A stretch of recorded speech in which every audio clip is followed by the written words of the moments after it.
Olá para você que me acompanha aqui no canal do meu tio Oscar, seja muito bem-vindo a mais uma análise dos filmes indicados ao Oscar principal de 2017. E a produção de hoje é Corra! Olha gente, essa produção foi vista pela primeira vez ainda em janeiro de 2017, ou seja, já tem mais de um ano que os espectadores do Festival de Sundance puderam ter contato pela primeira vez com a obra. E ela passou mais ou menos batida aqui pelo Brasil, né? Ele já passou nos cinemas aí ao longo do ano passado, mas não teve assim tanta repercussão. Lá nos Estados Unidos, o filme, no entanto, arrebatou a crítica e boa parte do público, ganhando corpo e força para a temporada de premiações, conquistando até alguns prêmios bastante importantes no meio do caminho. E eu diria até que a indicação desse filme em tantas categorias importantes no Oscar desse ano é um feito bastante notável. Mas vamos analisar aí mais detalhadamente para tentar entender as virtudes e também os defeitos dessa obra. Bom, a premissa do filme é bastante simples. Você tem aí desde o início a apresentação de um casal de namorados bastante jovem, interracial. Ela, uma menina branca, e ele, um garoto negro. Sendo que é desejo dela finalmente apresentar o seu pretendente aos seus pais. Ou seja, uma situação aí bastante comum e que de certa forma nos remete, mesmo que de longe, ao filme Adivinhe Quem Vem Para Jantar, que a gente já até analisou aqui no canal, de 1967. You said I was the first black guy you ever dated. Yeah, so what? Yeah, so it's just uncharted territory for you know, I don't want to get chased off the lawn with a shotgun. You're not going to. First of all, my dad would have voted for Obama a third time if he could have. Like, the love is so real. I'm only telling you that because he's definitely going to want to talk to you about that. And it will definitely fucking suck. But that's because he's a lame dad more than anything else. They are not racist. Muito bem, eles vão até a casa dos pais dela, só que lá a situação é um pouco estranha e alguns eventos meio diferentes começam a acontecer que deixam tanto o personagem protagonista quanto o público um pouco desconfiado sobre o que está por trás de toda aquela situação. Cool.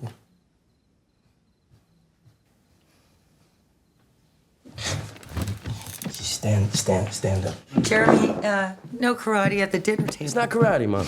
Yo, I got a rule. No play fighting with drunk dudes. I don't play. I'm just gonna... Jeremy.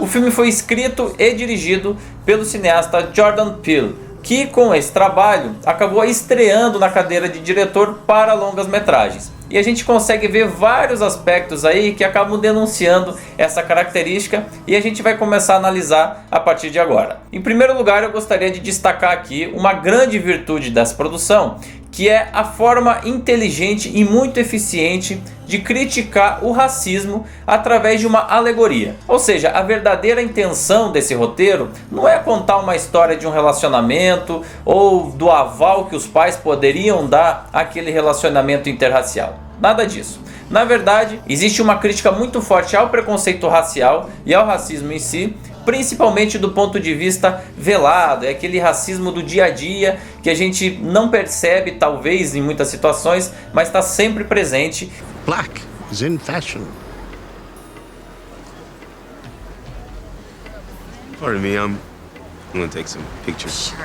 Então todas as situações construídas pelo roteiro não têm vergonha de fazer uma analogia de tudo aquilo que está sendo mostrado nas telas com situações cotidianas que a gente vê no dia a dia dentro da sociedade. E não é porque o filme é norte-americano e está muito ligado com a sociedade de lá que a gente não consegue enxergar dentro das sequências e das situações vividas ali pelos personagens principais, frases, citações e lugares comuns que também estão presentes no dia a dia da nossa própria sociedade brasileira. E vejam só que legal, às vezes isso é demonstrado a partir de declarações que se colocam na defensiva, ou seja, eu não sou racista de forma alguma, eu me comporto ante os negros, mas as ações que são tomadas ali ao longo do filme nos fazem mostrar justamente o contrário, de quanto o preconceito ainda está presente e é um problema real. É lógico que o diretor exagerou em algumas alegorias para justamente fazer com que o espectador se incomode com toda aquela situação, para tentar transportar nós como espectadores para a pele do protagonista, que é o único negro ali naquele meio, envolto numa família tradicional branca, e os demais negros que estão presentes perto dele ou são funcionários ou trabalham ali para aquela família e parecem estar todos dopados, não tão bem certos de si, agem de forma muito estranha. Esse, inclusive, também é um elemento muito legal e que se conjuga muito bem com a construção do ambiente que o diretor consegue fazer. Desde as primeiras aparições ali daquela família, desde os primeiros diálogos e conversas, a gente já sente uma certa estranheza, um desconforto, parece que as coisas não estão legais ali, né? E isso é transmitido de uma forma muito eficiente pela direção desse filme. E se a gente levar todos esses elementos em consideração, fica um pouco mais fácil de entender por que o filme ganhou esse buzz todo, principalmente nos Estados Unidos. E aí eu vou dar um exemplo bem básico. É muito fácil você sensibilizar as plateias com histórias de escravidão, de grave exploração do homem pelo homem, de brancos contra negros, como a gente já viu N vezes em diversos filmes ao longo da história do cinema. Agora, você conseguir sensibilizar a sociedade através de uma alegoria como essa é algo bem mais difícil, até porque grande parte dos espectadores acaba se vendo e sendo criticado pelas questões que são colocadas pelo roteiro. Então é bastante notável que boa parte da crítica tenha dado força a essa produção, especialmente por isso, por ser algo muito difícil e que nesse caso está muito bem realizado. Not bad. Hey, Nielsen?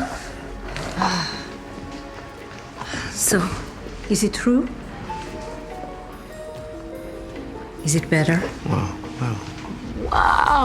Um outro ponto que me atrai muito nessa produção é a liberdade de exploração dos gêneros, né? A gente tem aí várias pitadas de horror, né? De terror, de mistério, conjugadas aí com também bastante comédia. Ou seja, o diretor ele teve essa leveza e essa liberdade de conseguir transitar entre esses gêneros, principalmente o terror, né? Mas a gente também tem outros aí bastante presentes, de uma forma inteligente, leve, sem precisar se amarrar necessariamente às fórmulas de cada um deles. Isso é bastante legal. Mesmo sendo uma produção da Universal, de um dos maiores estúdios que a gente tem em atividade hoje no cinema norte-americano, a gente notadamente vê que ele é menor e mais barato, né? Não são tantos os recursos utilizados, talvez muito em função justamente de ser um diretor estreante, isso acaba sendo natural. Então a quantidade de personagens é bastante reduzida e principalmente de cenários, ou seja, tudo isso barateia a produção no final das contas.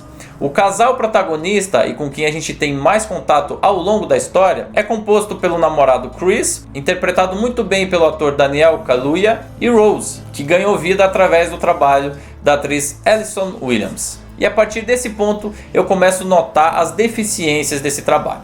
Bom, o casal protagonista, na minha opinião, em nenhum momento convence. Em nenhum momento a gente, como espectador, compra aquele relacionamento. Ele em nenhum momento nos parece real, sério.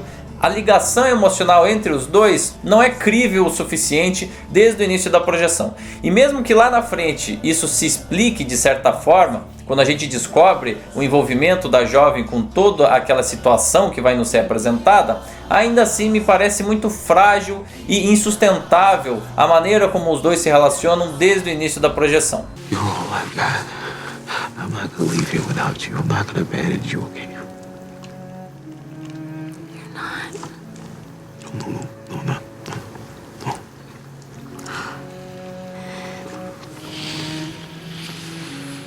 Da mesma forma, ainda que alguns diálogos sejam muito bem colocados e pensados aí pelo Jordan Peele, me parece que as coisas são resolvidas e colocadas de forma muito direta, muito cedo. Duas situações aí que me parecem muito óbvias, saídas muito fáceis, são, por exemplo, a chegada do irmão mais velho da jovem Rose e a maneira com que ele se relaciona ali com o futuro pretendente dela, e a primeira sessão de hipnose, que é comandada pela mãe da jovem e já nos remete automaticamente à questão central de todo aquele filme.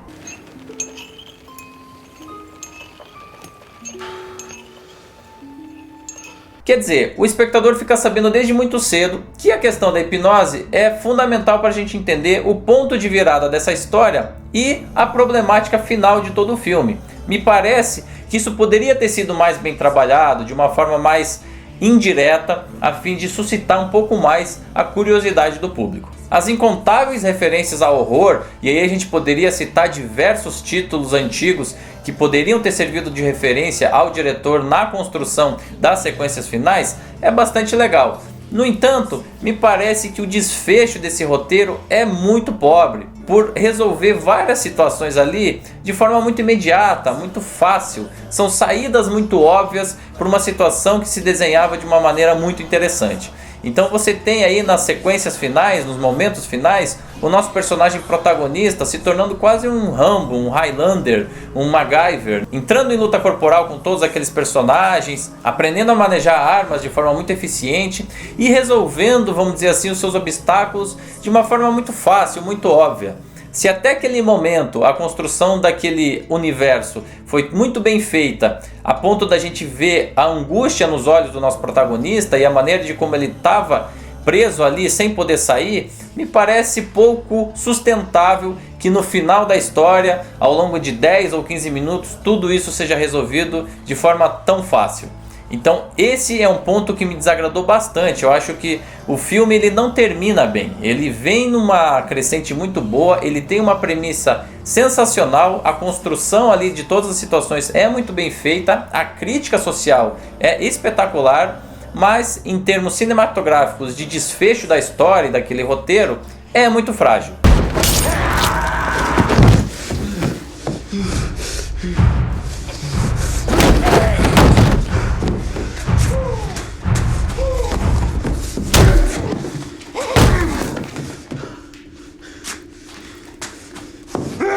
De qualquer forma, esse é um filme que está muito cotado.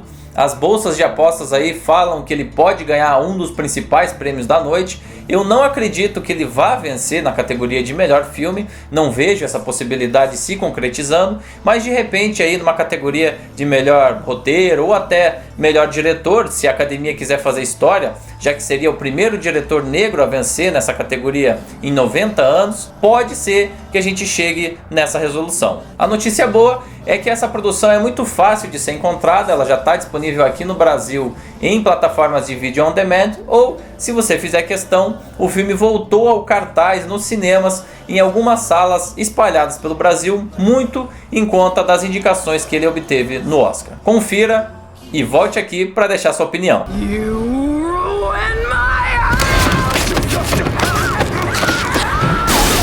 E é claro, também não deixe de se inscrever nesse canal, curtir, compartilhar esse vídeo e deixar a sua contribuição aqui mesmo no YouTube. A gente volta a conversar sobre mais um dos indicados nesse ano ao Oscar principal da noite, e é uma produção de Steven Spielberg com Meryl Streep e Tom Hanks. The Post, A Guerra Secreta. Tá imperdível, eu espero você aqui.